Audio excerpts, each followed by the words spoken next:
Good morning सर्वांना. तर इकडे अशी काही आहे सकाळ आजची. आज होता रविवार.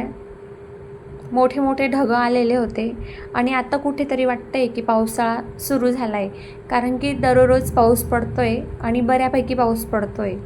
इकडे मी आज तूप बनवलं. तूप बनवून झाल्यानंतर माझं लक्षात आलं की मला व्हिडिओ शूट करायचा होता, कारण की मी कशा पद्धतीने तूप बनवते मला हे तुमच्यासोबत शेअर करायचं होतं. पण तूप बनवून झाल्यानंतर माझं लक्षात आलं की मी व्हिडिओच नाही बनवला. पण ठीक आहे म्हटलं, मी तूप दाखवते तुम्हाला किती बनवलं काय, हे तरी शूट करून घेते म्हटलं. तर इकडे मी तूप बनवलं आणि नेक्स्ट टाईम मी रेसिपी याची शेअर करणार आहे की मी तूप कसं बनवते. त्यासाठी लगेच सबस्क्राईब करून घ्या. मी नेहमी घरीच तूप बनवते अगदी शुद्ध पद्धतीने. मी विकत कधीच तूप नाही आणत. डालडा असो किंवा गाईचं असो, विकत मी कधीच नाही आणत. घरी स्वतः बनवते तूप.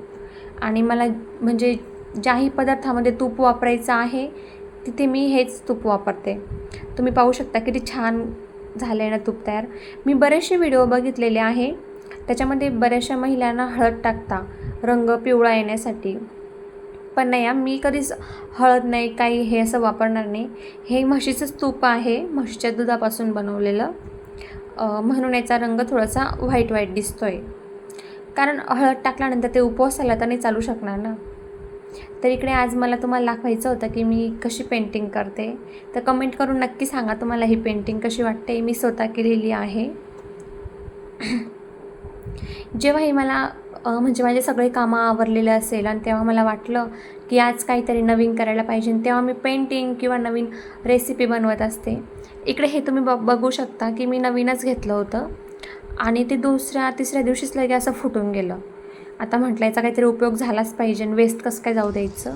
तर त्याच्यामध्ये झाड लावायचा विचार केला. तर इथून मी घराच्या मागून माती घेऊन आली. अगोदर इकडनं आणली होती, आता इकडनं माती घेऊन आली. मी फुल भरून आणली. म्हटलं याच्यामध्ये काहीतरी लावते म्हटलं. आता हे असंच पडून राहण्यापेक्षा झाड वगैरे लावते याच्यामध्ये. तर मी ठरवलं की याच्यामध्ये ना मिरचीचे रोपं तयार करेल. मिरचीचे रोपं तयार झाल्यानंतर पुन्हा व्यवस्थित लावून देईन म्हटलं.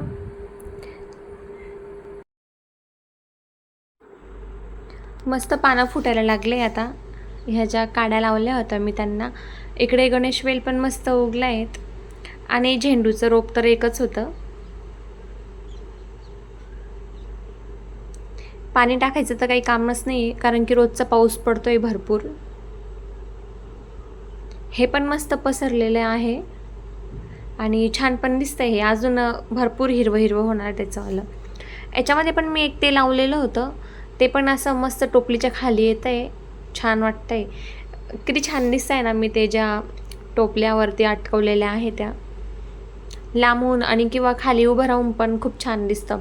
मी एक दिवस होम टूर देणार आहे तुम्हाला पूर्ण घराचा, तर नक्की बघा तुम्ही पुढचा व्हिडिओ. जोरात पाऊस चालू झाला आहे इकडे.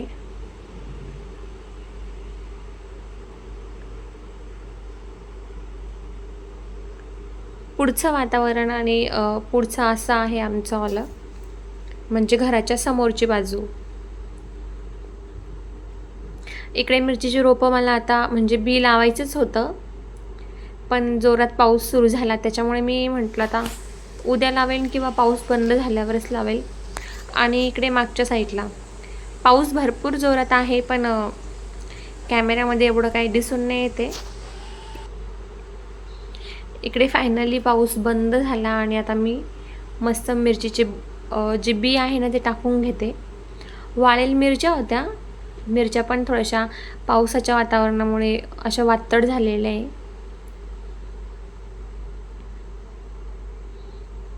असं मी जागी जागी बी टाकून घेतलं आणि जेव्हा ते रोपं उगेल ना तेव्हा व्यवस्थित लावून घेणार आहे मी.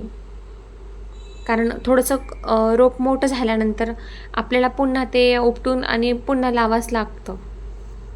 म्हटलं असंच काहीतरी रोपं उगेल असं तसं मी इकडे तिकडे टाकून दिलं.